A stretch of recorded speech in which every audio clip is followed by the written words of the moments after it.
mbokk yi ñoo ngi leen di nuyu bu baax a baax di rafetlu seen ànd ak rajo Futur Média waxtu seen émission xalaas jot na mu di suñu journal fait divers fii ci RFM ñu ci ànd ak Mamadou Ndoye Bane maa ngi lay nuyu bu baax a baax inspecteur. maa ngi lay ziar bu baax a baax sama masque bi lay déranger waaye maa ngi lay nuyu.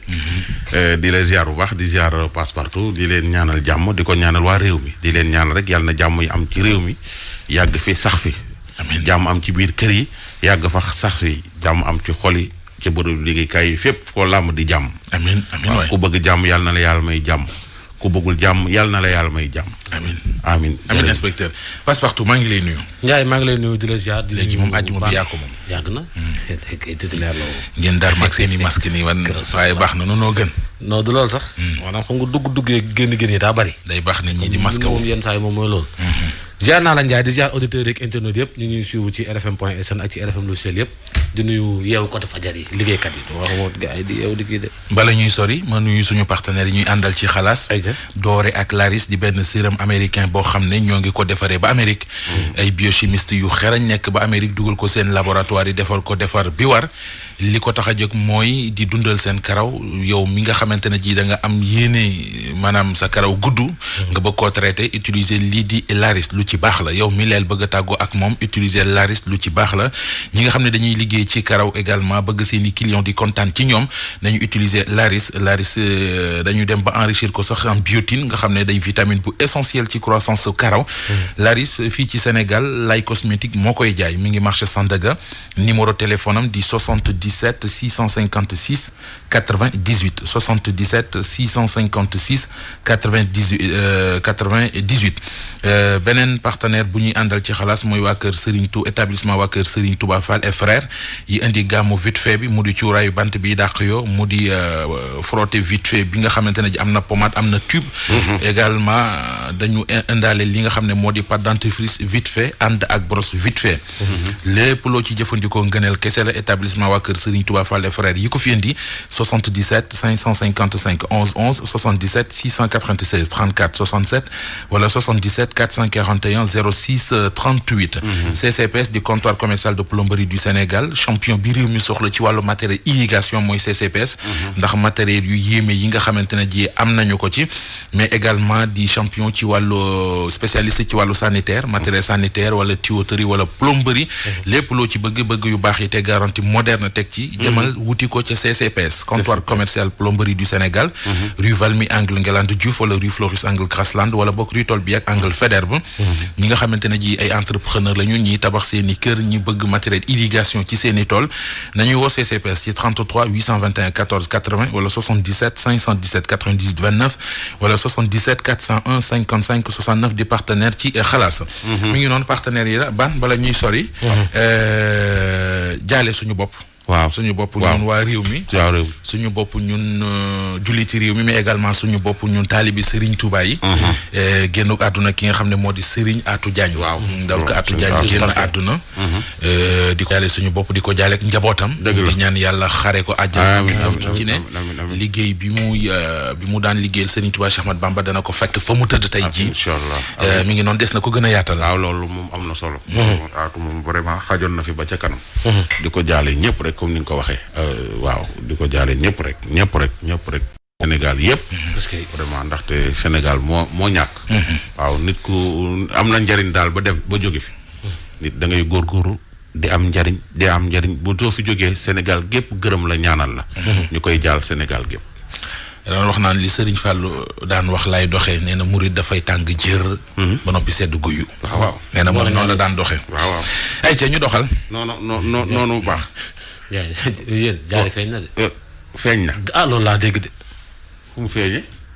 dégg naa gis naa dem ministre def ci benn tweet de. Ndiaye revue de presse na ci yàlla na ko yàlla nit man daal li ma doon wax rek sama ñaan nga rek lay ñaan. yàlla na fa mu ne daal yàlla na fa mu jàmm. en tout cas mbër nga de. yow mi. macha allah mbër nga. day dañoo coupé keroog micro yi abaane la loo xam ci riiru jaar yi dégguma nga wax ci nga ne ko sama xalaat su ma ko waxee damay bañ ñu mere ma. waaw dañ lay mere parce que xam nga rek yàlla na ko yàlla may jàmm daal. waaw fa mu ne yàlla na ko fa yàlla may jàmm bu baax a baax mbokkam yeeg parrain yaag parrain ba. ñëpp jaaxle woon nañu. mais ko yàqal nañu nar a réer de. yàqal nañu nar a réer de. ñeneen ñi nar a réer. ku fi réerati ba la ñu lay wër dinañ ko càmbar bu baax a baax. mais nag Ndiaye ak ci wurin bi aussi. waaw yenn saa aussi tam ñun Sénégal foo ñu def benn taxaw seetlu surtout ci mbiru Diary Sow bii nii. ñii wax nañ ci ñii téye nañ ci seen bopp ñi ci wax yenn combat wu Diary Sow bi c'est vrai que moom mooy meilleur élève du Sénégal 2 fois. dem na bitim réew réer na ñu def ci li ñu ci war a def. mais nañ xam ne aussi ay Diary Sow yu góor ñi ngi réer. ay Diary Sow yu jigéen di réer. nañ bàyyi jël affaire bi politique ñii jël activiste yi jël ko politiquer ko. ñii jël ko xëy na féetale ko seen bopp wala affaire demee noonu démb ministre bi wax na démb. ci guddi gi 22h34 am benn activiste bu génn def benn vidéo nee na mbokk xale bi la. ne carrément le ministre wax amul. compte ba du compte ministre bi. compte bi du compte Diary Sow ay fake compte la ca la mu wax. ba fay ne mbokk Diary Sow la. donc par respect pour Sénégalais yi. ay mbokki Diary Sow seen bopp. ñoo war a génn def communiqué wax ak nit ñi. muy yaayam wala mu mbokkam bu ko jege. ministre aussi def ci communication boo xamante ni. du sax nekk ci ay par voie tweet wala ay Facebook yooyu noonu. na wax ak nit ñi wax na ak Diary fan la nekk ca la mu nekk la ko téye keneen ku réer tamit ñu jël combat parce que activistes yi ñuy gis chaque jour ci réseaux sociaux yi nit ku réer. ñu koy romb nii duñ ko faale. activiste amul pourquoi ñu bëgg ko politique dama ne activiste amul njariñ. déet ñi leen di déglu ñoo ko def amuñu benn njariñ. duñ wax benn lu amul benn njariñ amul. la première fois Ndiaye benn activiste toog na dañ ma fu mu yónnee benn vidéo xanaa gis ngeen ko. benn waaye bu def benn vidéo ak benn femme bi nag gis naa ko ñu takk ko ci benn chaise ma nga 13e woo naa police gouvernement yi réagir ñu bañ ma ko yónnee man la kii xam ñu ma français ne activiste la mu wax dara amu ci. te nit ñaa koy dégg di ko gëm également c'est-à-dire kaawu Diary Sow bu fekkoonte ne même bu nekkoon meilleur élève Sénégal 2 fois réere fii ci Sénégal ampleur bi mu am du ko am. mais day doomu Sénégal. bu réew mi am ci moom yaakaar ni moo ko amee ci yeneen doomam yi. mu dem ci réewum jàmbur. réer fa. donc c'est normal aussi réeru jàmbur tam dafa réer ci ay Sénégalais bari nañu. waaw d'accord naa mais xam nga bu ñëpp yamee am ñu gedd seen ceex. yàlla na ko yàlla nit daal yàlla na ne ci jàmm. te moom Serigne Mbaye Thiam mooy parrain ci naka mooy papaam wala. c'est que nag nit ñi dañoo yaakaar ne Serigne Mbaye Thiam dafa nekk parrain bi mu nekkee meilleur élève te du demewul noonu de Diary ba muy def seconde. dafa am problème mu bët. Serigne Mbaye Thiam a ko taxaw. jàppale ko ba mu faju yàgg na ko jàppale booba kenn xamul Diary. ba mu nekkee parrain yàgg na de. nit ñi nag dañoo yaakaar ne ci affaire événement bii la ci événement bii la non mais demewul noonu de Serigne Mbaye Thiam nekk na parrain ay élèves yu bari ak ay étudiants. en tout cas peut-être dafa fusu nit ñi. loolu noonu ne ko nit ñi xam ñu doxal. man daal sama wax yu njëkk bu commencement bi mooy waxi fin bi. yàlla na ne ci jàmm. njàngam mi mu jàng yàlla na ci am ndam ba mu doon njariñu Sénégal ak njariñu ay waajuram ak bépp jàng xale buy jàng. loolu daal ca laa ne. Ndiaye sébi waaw xaw moon ni dafa am fu ñuy labe sébi kotaan gii fu ñuy labe comme waaw benn barrage boo xam ni dafa am ay ndox xam naa ni xale yi dañ fay dem di sangu am na ñetti xale yu fa demoon daal xaw ma nuñ fa doon def waaye ñaar ña dañoo lab kenn ka daw sapeur ñëw na ko jël si ne koor ya ba ñu yóbbu ko hôpital mais xamuñu xale yi image yi mi ngi ñun mais image yi dafa xaw a kii quoi ay nit yu faatu yu ñu tëral nii. xam naa ni seen yére yi lañ moom seen yére yi sol mën nañ ko publier ci page Facebook bi pour ku ko xàmmee yére yi. xam ne yére yi ay yére xale yu am entre 15 ans et 16 ans la. faatu foole ca Sébi Belvédère déglu ki témoignage bi. tey dañoo fay yendoo fii benn tiis bu naqar ak tiis dañu yendoo fii mooy ne dañoo am ñaari xale yoo xamante ni dañoo lab fi ñu naan Sébikotane Belvédère benn quartier bu ñuy wax Sébigar waaw Belvédère la tudd benn kii bi nekk foofu dañu am ñaari xale yoo xam ne dañu faa lab mais il paraît que ñoom ñett la ñu woon ñett mais kenn ki dafa daw ba xale yi ñaar ñi labee kenn ki daa daw yuuxu daw mais kenn xamulee amuñu pièce amuñu dara ay ñaari xale yu góor lañu maanaam boo xaymaa ci âge bi ñu am ñu ngi am lu tollook 15 ans ba 16 ans daal waaw âge boobu daal am nañ ko waaw moom âge boobu am nañ ko léegi nag génnee nañ leen yóbboon nañ leen brigade poste gendarmerie bu nekk Sébikotane bañ leen yóbboo foofu après sapeur plongeurs yi ñoo leen génnee ñu yóbbu leen foofu sapeur ñëw ñu dajeeg sapeur yi foofu sapeur yi jël nañ leen ba yóbbu leen mais sapeur yi ñu ngi leen yóbbu hôpital Dantec la ñu wax leen yóbbu léegi fi ñu ñuy wax ak yow nii ñu ngi nii di yàpp nañ leen nii ba ñoom ñu ngi nii war leen yóbbu hôpital Dantec ñett lañu woon kenn ki moom daa daw kenn ki moom dafa daw kenn xamul nag fu mu dëkk kenn xamuñu xale yi fan la ñu dëkk comme xalaas moo fi nekkal askan bi ñu woo la di la ñaan pour nga dimbali ñu si loolu dinaa la envoyé photo yi maa ngi la koy envoyé léegi mooy photo yi nga xamante ne mooy photo ñaari xale yi nga xamante ne dañoo lab foofu noonu.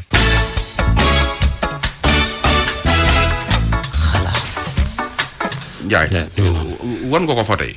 waaw photo yaa ngi ko ci Facebook bi page xalaas l'officiel. waaw également ci compte Instagram bu xalaas. xalaas RFM l'officiel. xëy na nit ñi dinañ fa mën a jaar pour xamee ko ndax du ñu mën a wane ci télé ak yu ni mel. voilà c'est ça loolu noonu la def. léegi nag ñetteelu xale bi. waaw moo mën a dimbale. gaañ moo leen mu dafa daw. maanaam fu mu nekk. na ko yëg na dem ci mbokki xale bi. wala mu dem ci ñoo xamante ne daal dinañ mën a orienter enquête bi parce que comme ñoo àndoon xam na leen. ñoo àndoon loolu laa jàpp. effectivement donc moo gën a gaaw pour. ñu xam ñaari boy yi lab. ñu tudd ak fan lañ dëkk. normalement daal xam naa ne waruñoo sori environnement yooyu noonu parce que comme c'est bi foofu xam naa dëkkee nekk ci alentour bi noonu.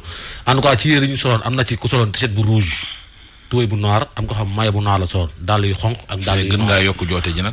waaw déet seen mbokk kay saay lii démb la. yaa ngi nii sol lu ñuul. démb la yegg leen. démb la laa démb la Ndiaye. seen mbokk buñ ko déggee dinañ ko xam. ñaari xale lañu daal. mool yi. mool yi ba ñu réeree. est-ce que ëppul 40 jours ñaatal 4 mois. yàgg na de. ñii waa tefes ñii. Ndiaye déglul ñii. suñu mool yooyu daal juróom-ñetti nit lañ. borom gaal gi nag mu ngi tudd Modou Ñaan.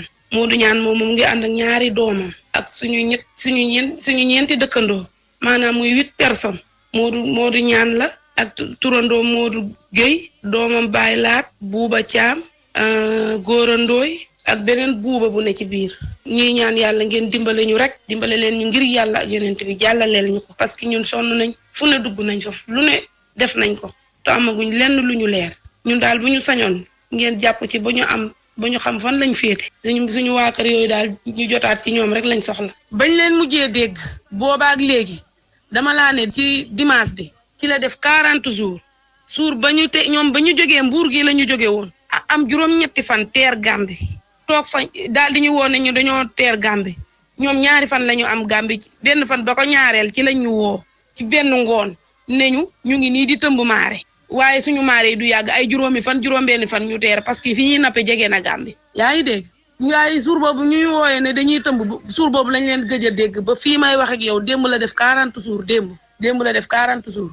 man nag li ma bokk ak ñoom man sama taaw bu góor mu nga ca. sama mag bu ma bokkal ndey ak baay mu nga ca. sama benn doomu bàjjan mu nga ca kooku yaayam ak sama papa ñoo bokk ndey ak baay muy sama doomu bàjjan kooku. sama doomu bàjjan boobu nag mooy capitaine bi mooy borom gaal gi capitaine boobu nag ànd na ak doomam bu góor kooku muy taawam la àndal taawam bu góor ànd na ñoo suñuy dëkkandoo itam suñuy dëkkandoo yu ñu àndal Buuba Caam ak Modou Gaña ak Góora Ndooy ak beneen buuba bu ndaw boobu kooku moom miinu ma ko bu baax sax ci biir dëkk ba la dëkk mais day ànd ak ñoom géej borom gaal gi Modou Ñaan la tudd capitaine bi ci boppam Modou Ñaan la tudd ñeenti ñi suñuy dëkkandoo lañ mais yeneen ñeenti yi ñoo bokk benn kër sama benn mag la ak sama benn doom bàjjan sama doom bàjjan boobu nag ànd naag doomam bu góor moom it taawam muy ñeenti nit ak suñuy ñeenti dëkkandoo muy juróom-ñetti nit. Xadi Seen laa tudd maa ngi dëkk fii ci OCS onkat nañu dëkk borom kër gi di magu borom gaal gi Abdou Guèye la tudd boo ñëwee ba ci tournal bi foo ne kër Abdou Guèye dinañ la ko won.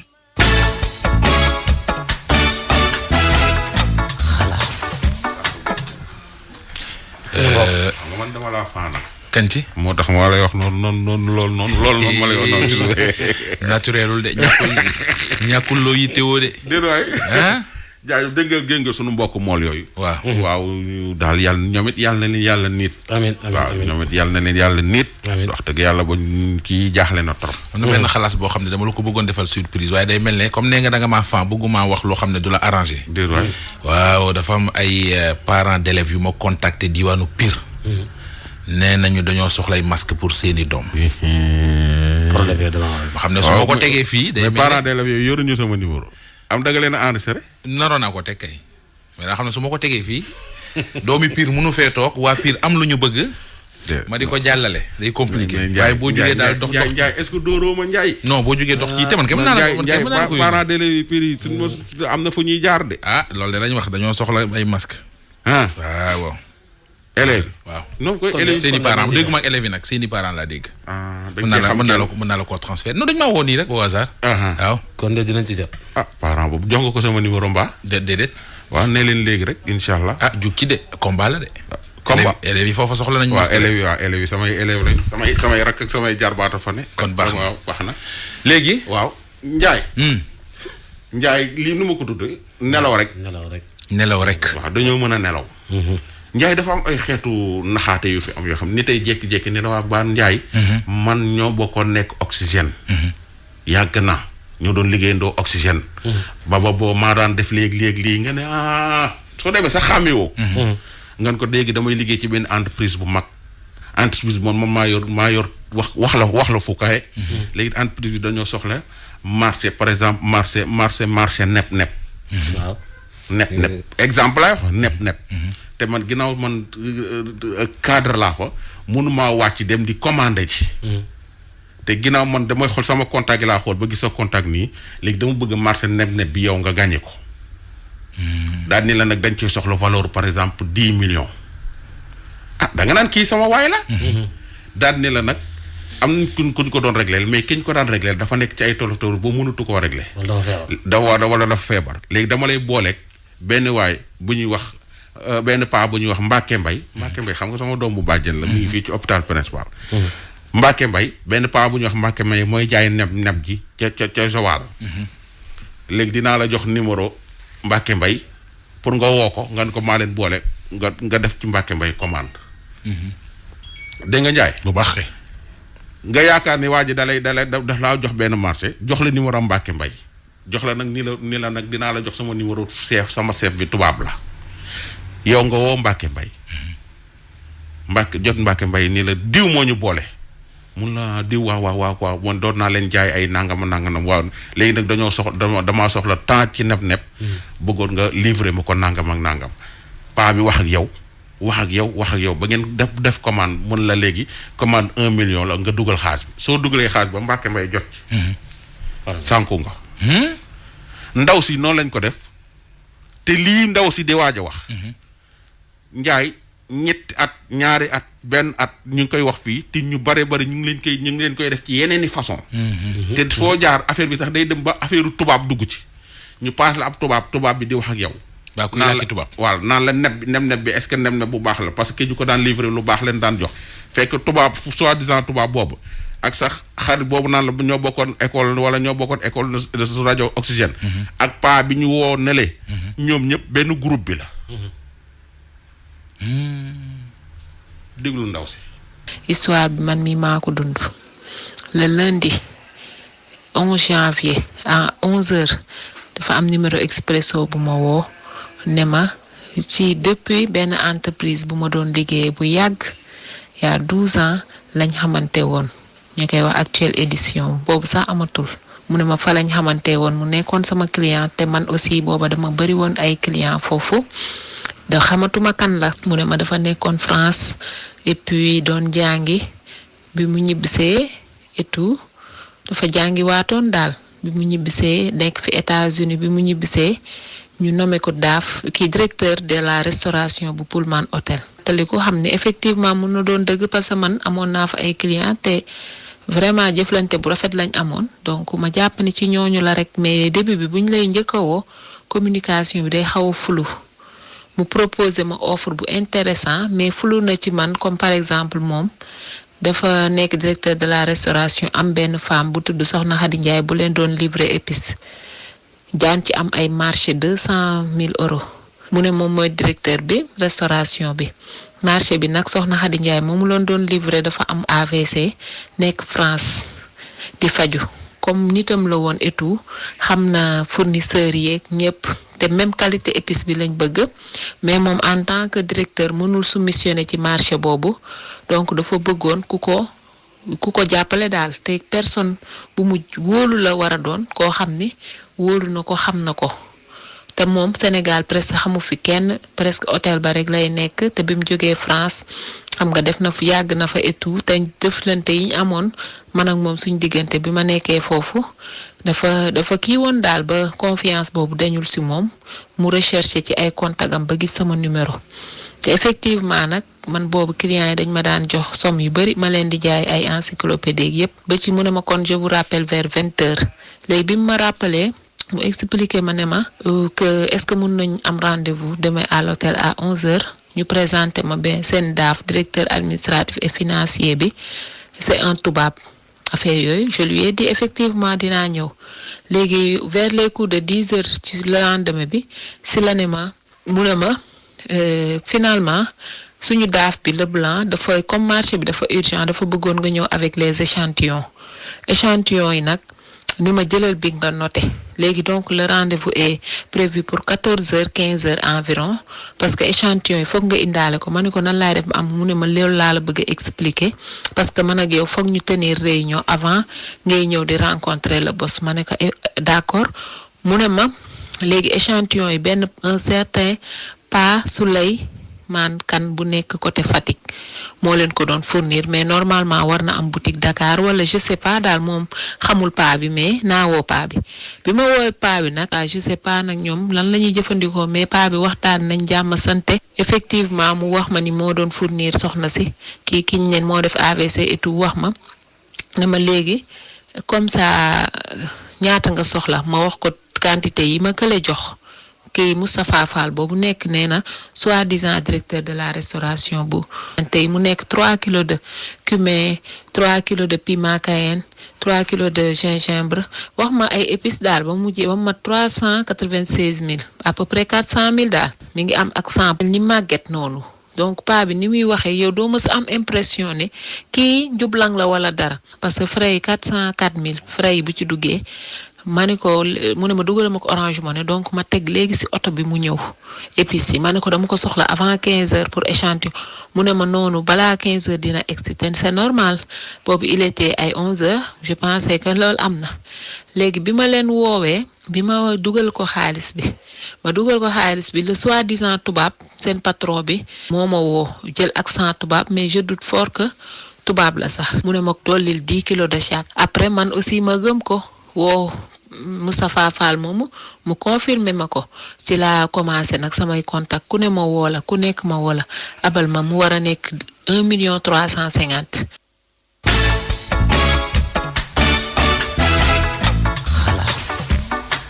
ba dugalul ko paa bi. bañ a dugalal déglu. ki ma njëkk a jot ne ma yor naa 500,000 ma woo keneen mu ne ma maa ngi lijjanti 500,000 léegi ñooñu ñëpp heureusement ki ma njëkk a jot moom 500,000 la ma yónnee ma transféré ko paa bi ma ko transféré nag la ma tubaab bi woowaat ni ma numéro série sachet yi emballage yi pour mu dem Europe xaw ma la nag lante échantillon yi def si am yu dem Paris volu ngoon bi affaire yooyu c'est urgent expliqué wax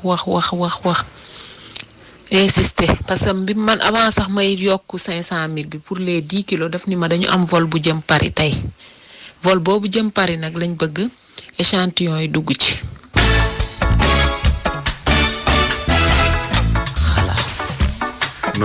non yamu fa. technicien bee ko dagg yamu fa. waxtu wee ñu def wax nga dëgg. gis nga niñ ko meebee ni ko li affaire yi il faut nga indi ko tey. ndax affaire yi dafa war a dem Paris. moom it mu accéléré pas bi accéléré ko moom tam mu yónnee pas bi xaalis bi te amul woon xaalis bi dafa doon lef fii 500,000 lef fii xaalis lef fii xaalis dajale yónnee pas bi pour mën a honorer li nga xam ne moom moo di engagement bi ndekete faa baak kenn Moustapha Fall ak tubaab baak ñëpp ñoo toog benn place di ko kii.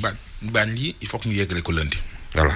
altine ak jàmm incha allah. il faut que ñu yeggale ko. Ndiaye kii bu ma ko dimbalul du baax. ay ca xuma juddu le 18 septembre 1963. carte d'identité mi ngi ko enregistré woon ci consulat général de Milan dëkk tali bu mag carte d'identité am na ko ko for nañu contacté ci 77 150 17. bon week-end. Allô présidence.